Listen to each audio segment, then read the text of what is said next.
Oui, Hervé, vous êtes en attente d'une réponse à vos questions, à vos recherches, c'est C'est ça? parce qu'en fait, j'aime bien partager mes réflexions. D'accord. Et vous parliez de l'art engagé, hein, c'est ça? C'est quoi le sens ou c'est quoi l'essence? Les deux, hein. Mais qu'est-ce que c'est que l'art engagé exactement? C'est la question que je me pose. Tu vois, je pense déjà l'art est personnel et l'engagement est personnel. Déjà à la base, il faut savoir ce que c'est aussi que l'art, quoi. Donc il y a plusieurs réponses. C'est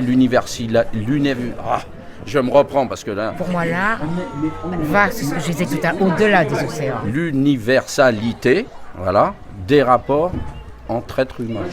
L'art est partout, l'art est dans l'univers.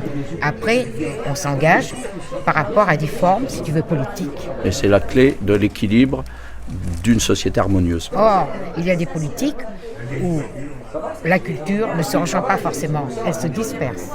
Alors qu'elle devrait se rassembler pour s'ouvrir. Actuellement, si la société va dans le mur, c'est parce qu'il n'y a pas assez, justement, de culture qui soit mis au cœur de la démarche politique au sens noble. Comment on transmet l'art?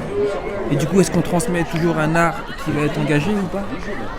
Mais à partir de l'instant où tu le transmets, c'est déjà un engagement. Parce que là, il faut qu'il y ait échange. Il faut qu'il y ait égalité. Parce que c'est comme une ampoule que tu mets une prise. S'il n'y a pas égalité, il n'y a pas échange. Il n'y a pas communication. Je continue parce qu'il y avait cette réflexion entre Oui. artistes et artisans. Se poser la question, nous on n'est pas artistes, on est des bricoleurs, ou nous ceci, nous cela.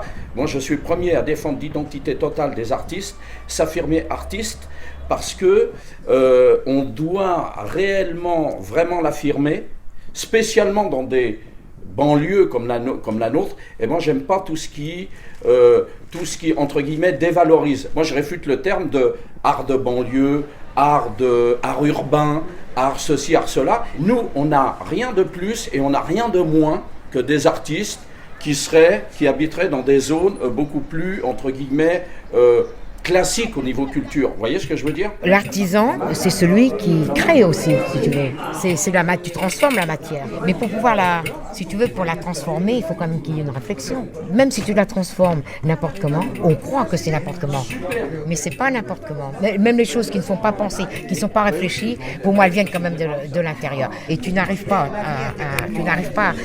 à mettre un mot tellement concret, parce que notre profond, il est tellement loin, il est tellement léger, tu vois, et profond cependant, que tu as du mal à capter et que ça vienne comme ça tout seul, prof, et voilà. C'est la vie, ça. L'art, c'est la vie. La beauté, c'est la vie. Tout ça, c'est la vie. L'esthétique, c'est physique, tu vois, mais la beauté, c'est l'esprit, quoi. Mais on a besoin des deux. L'art n'a plus de sens à partir du moment où on n'y met pas en préalable à la base l'universalité des rapports entre les uns et les autres, et voilà. Et quel que soit le domaine, et quelle que soit la pratique ou bien la forme d'art que les artistes ont choisi ou que les gens aiment et vont voir. Moi, je travaille avec des questions et comme je dis, je choisis pas les questions. Mais non, mais c'est ton cœur qui parle. Tu ne peux pas tout savoir. Moi, j'ai aimé ce proverbe que me disait mon père, parce qu'un jour, je disais, oui, toi, tu sais plein de choses. Il a dit, nous sommes tous des ignorants, sauf que nous n'ignorons pas les mêmes choses.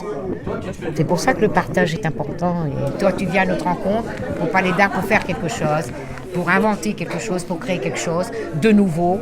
Alors, des fois, ça dépend des jours. Des fois, tu te fatigues beaucoup pour peu de choses. Et des fois, pof, ça vient. Puis tu dis, tiens, tu es presque étonné, parce que c'est très rare, n'est-ce pas? Ce qui est rarissime étonne. Et pourtant, je trouve que ce sont les choses qui ne sont pas rarissimes qui devraient plutôt étonner. Pour être provocateur et très extrême, s'il n'y a pas le sens de l'art ou l'essence de l'art profond chez les humains un peu partout, vous avez la guerre. Voilà.